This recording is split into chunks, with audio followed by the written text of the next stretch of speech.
Patients put at risk inside military hospitals. Lack of attention, lack of funding, lack of highly skilled personnel. Then, a Metro Atlanta woman finds a phony insurance claim for a fire at her home. My initial thought was, is there a fire? Where are you? And he's like, no, I'm at the house. There's nothing here. And drivers left in the dark, lights out for weeks inside a busy highway tunnel. When systems fail, people pay the price. We trace the damage, expose the truth, and fight to fix it. This is Uncovered by Atlanta News First Investigates. When you need surgery, the amount of times a hospital has performed a certain procedure could impact the outcome. But some patients are being kept in the dark at military facilities funded by your tax dollars. Investigative reporter Josie Sturman uncovered many of the hospitals that service members trust are hardly doing some high-stakes surgeries. Because there's a number of things that I've encountered in the military that haunt me. It's not war stories from the battlefields of Afghanistan or nightmares about fallen soldiers in Iraq. The haunting images that keep this veteran up at night come from what he witnessed somewhere unexpected: military hospitals right here at home. But once you get into the system and you see behind the curtain, I think it's a much more jolting reality.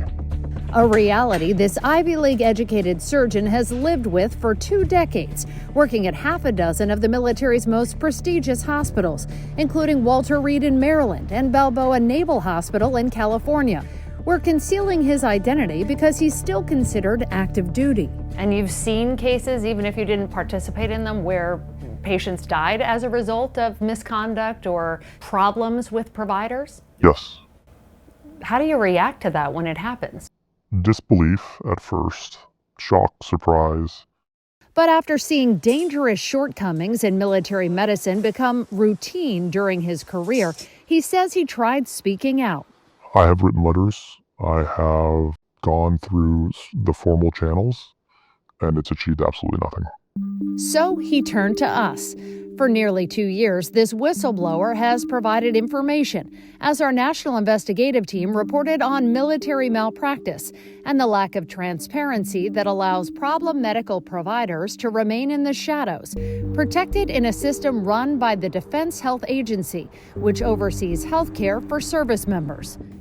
In a report last year, we used confidential medical records he supplied to show how the military evaluates the potential for discipline or liability when service members or their families are harmed at the hands of military providers. Those records show mistakes, misjudgments, even missing equipment that contributed to death and serious injuries. But military families never see these records. They're left in the dark about what causes the tragedies that change their lives and whether the medical providers involved are punished.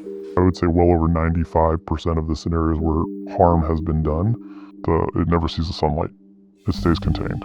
But our source is now putting it out there, exposing problems he says only people inside the military's insulated system can know. They achieve levels of absurdity, the things that happen in these military health centers for lack of attention, lack of funding, lack of highly skilled personnel, high turnover rate, lack of equipment, lack of adequate training, lack of adequate volume. That last one, volume, our source says, is one of the military's biggest problems. It's an issue that puts patients nationwide at serious risk because research shows higher volume is tied to better surgical outcomes. So in order to perform at a really high level, particularly in the surgical world, it's about volume, how many times you repeatedly do a certain case. And it's not even just about the surgeon who has the volume, it's about that surgeon's team. That is part of providing excellent care. But our investigation discovered most military treatment facilities are inexperienced when it comes to major surgeries with massive stakes. The military doesn't directly release information about volume, but we found it does voluntarily report some information to a nonprofit called Leapfrog that collects and reports hospital data we analyzed.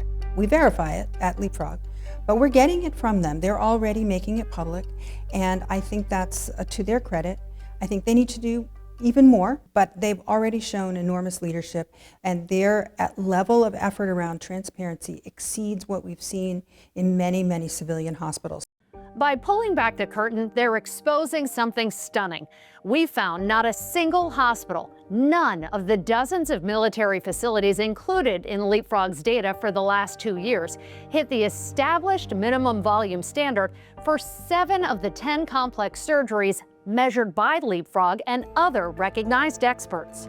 We're talking about everything from certain open heart surgeries to lung and pancreas procedures often used in cancer treatment. Only a handful of military hospitals report even doing these types of surgeries, and not in high numbers. Even with more common procedures like knee or hip replacements or bariatric weight loss surgeries, which are done by more military hospitals, still only a few hit the volume standard. If you're very, very low volume, it's like you're on that really steep acceleration. Your risk of harm is very, very high. Dr. Peter Pronovost with University Hospitals in Cleveland is one of the nation's leading healthcare quality experts. He not only works with Leapfrog developing standards, he also consulted with the military in 2014 to help make improvements in its medical system. He says the stats on surgical volume raise alarms. The data is so compelling, if you don't do something, you don't do it very well. They need repetition. Correct, yeah, just like anything else. I mean, whether it's being a virtuoso pianist, or a chess player, or a basketball player, or working on a high-risk procedures, doing 1 or 2 a year is not going to get excellence. But some of the most prestigious military hospitals across the nation are rarely doing certain high-risk, complex procedures. The Leapfrog data we examined shows Walter Reed, considered the gold standard in military healthcare, has done just 15 open aortic heart surgeries since the start of 2023, when the minimum standard is 10 per year. The facility has done less than 20 lung resections in the last 3 years. To hit the standard, they'd have to do 6 times that many. In that same time frame, the data shows Tripler Army Medical Center in Hawaii has only performed each of those surgeries a maximum of 9 times. They're not doing these surgeries very often. What do you say to the Department of Defense or the service members who have no choice? The warfighters should know how many that you're doing. Second is you should make an effort to make sure that you can get centers of excellence, and that might be consolidating within the military treatment hospitals, that you do certain things at high volume and you rotate the surgeons and the teams so they get excellence. But excellence may be compromised by another factor we found lacking in the military system: board certification for doctors. Leapfrog's data shows that for the last 2 years, at least 2/3 of the military hospitals that reported didn't require that certification. Do you see that as a problem? Yeah, I mean, board certification is a very basic measure of competency. It's imperfect, like almost every quality measure is, but without a doubt, I would say virtually all leading civilian health systems require to be board certified. This government needs to abandon the idea, really the delusion, that the United States military is able, at least the United States military health system, is able to operate or function at a level on par with a Johns Hopkins or a Mayo Clinic or a Cleveland Clinic. The Defense Health Agency has frequently touted high Leapfrog grades and recognition from the American College of Surgeons for some of its hospitals to counter that argument. But it wouldn't talk about that with us, or the idea of potentially hubbing certain surgeries at specific hospitals to increase volume and create centers of excellence, as suggested by our whistleblower, Dr. Pronovost, and other experts. We repeatedly contacted the DHA starting more than 2 months ago, as well as 5 specific military hospitals, and even the Secretary of Defense himself. None would do interviews or answer questions sent by our team. Why should we keep fighting for information when the military gives us so little? I think, the good fight is never done, and I think what you guys are doing is a good thing, and I think you should keep pushing on it. And one of the greatest lessons that the military ever taught me is don't ever accept defeat. So I think you're on a righteous path, and I think it's meritorious, and I think you should continue. The DHA and individual hospitals referenced the government shutdown as the reason for not responding to our questions. Atlanta News First Investigates found that the 3 military hospitals based in Georgia performed few, if any, of those 10 complex surgeries. In fact, Martin Army Community Hospital at Fort Benning was the only facility that met the volume standard in any category, performing 50 knee replacements in 2024 and in 2025 to meet Leapfrog's achievement measures. A homeowner battles a false fire insurance claim on her record. For us to advocate in this way has cost us so many thousands of dollars. Atlanta News First Investigates explains the steps you can take to protect yourself.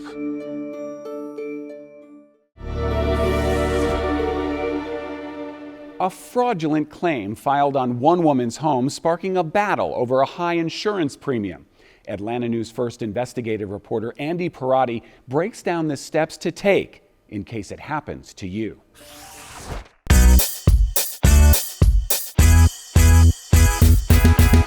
Okay, so this is a double island granite countertop.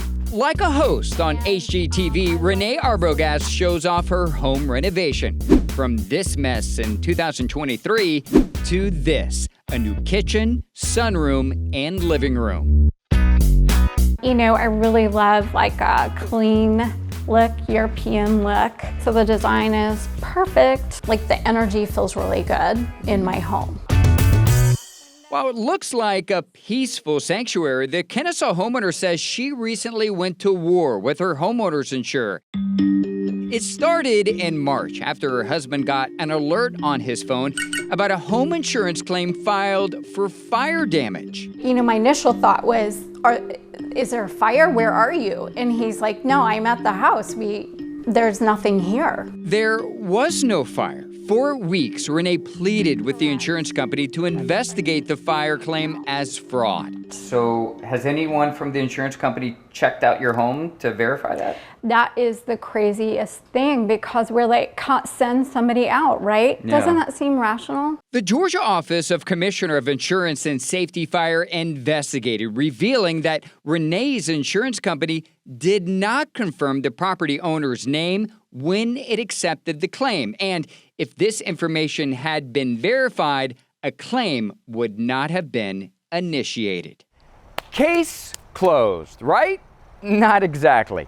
When the insurance adjuster recorded the false fire claim on Renee's home, it wasn't just documented with her insurance company, it was placed on a database for nearly every insurance company in the country to access. It's called the Comprehensive Loss Underwriting Exchange, or CLUE. Every time a consumer starts a home or car insurance claim, is denied coverage, or gets paid after submitting a claim, it's uploaded to the database. The CLUE report is active for up to 7 years. An inaccurate or fraudulent claim can impact what you pay in insurance. You could wind up paying hundreds or even thousands of dollars more in premiums unfairly. Michael DeLong is an advocacy associate with the Consumer Federation of America. The consumer watchdog group says it's unclear how often flawed CLUE reports like Renee's are submitted because the insurance industry doesn't share the information with anyone other than insurance companies themselves. California's former insurance commissioner cited errors in the database in 2003 after his own consumer services chief was turned down 5 times for homeowners insurance because of several inaccuracies. Insurance companies have a fairly long history of treating consumers poorly. And if there's a mistake that, say, like is against the consumer, they may not make fixing that a high priority. And I love the granite here. Is amazing. After months of reaching out to her insurance company, it removed Renee's false fire claim from the CLUE database. Safety fire. She's sharing her story because she had no idea, no clue it could happen to her.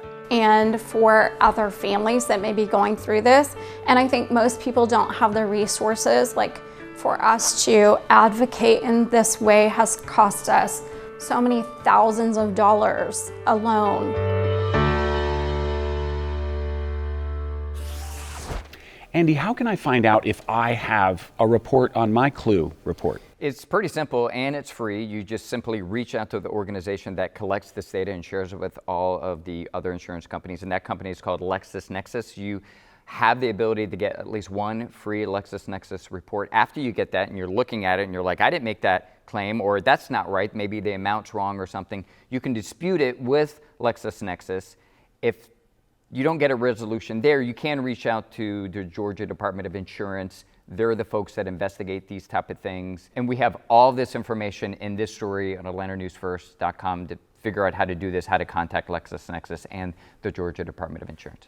I mean, you wouldn't really know you had a claim on your Clue report to even go look in the first place unless you have trouble getting a new insurance policy or your rates go up. Right, and that's what a lot of consumer groups believe is the problem with this. If they're sharing all this information with other private companies, then you should have the ability, we should all have the ability to have this information, because if the goal is to make sure that we're filing correct claims and that we're getting premiums that we think we deserve, there should be more access to this.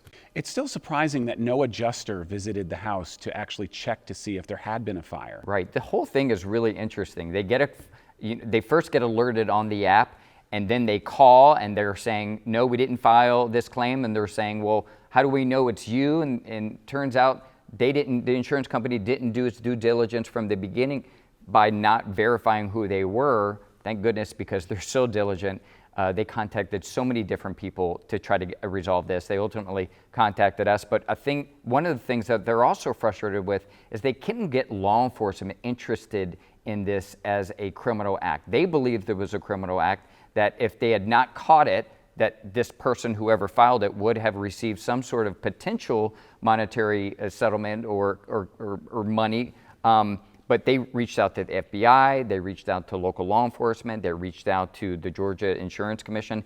They don't have the ability to file criminal charges, but they certainly could have recommended another authority to investigate it as a crime. Yeah, I mean, it's just surprising that it's a civil matter when it's clearly fraud. Somebody pretended to be them and then put in a claim for money that they essentially were stealing. Yeah, they filed a civil action, a civil lawsuit that's still pending. First too bright, then completely dark. A Buckhead tunnel has drivers fed up. Oh my. Atlanta News First investigates, gets answers about repairs.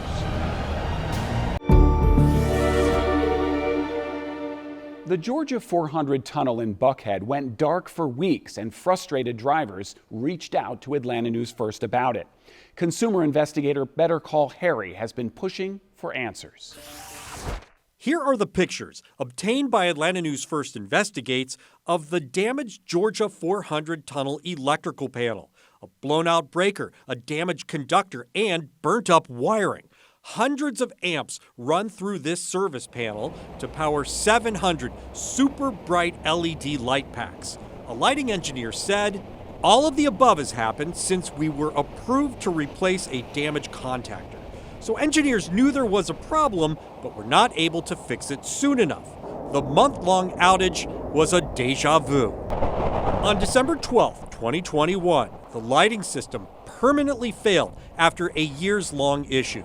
The tunnel's original panel was in an underground vault near Phipps Plaza, and it flooded a lot. GDOT's design policy requires lighting in tunnels over 410 feet. Without the lights, drivers had to adjust from bright to dark and then bright again in a matter of seconds. As one eye doctor explained, it takes a healthy person's eyes 15 minutes to adjust. As we get older, it takes even longer. And if people have any conditions, early cataracts, early macular degeneration, diabetic changes in the eye, they may not adapt at all. Georgia's DOT and Georgia Power couldn't agree on a contract.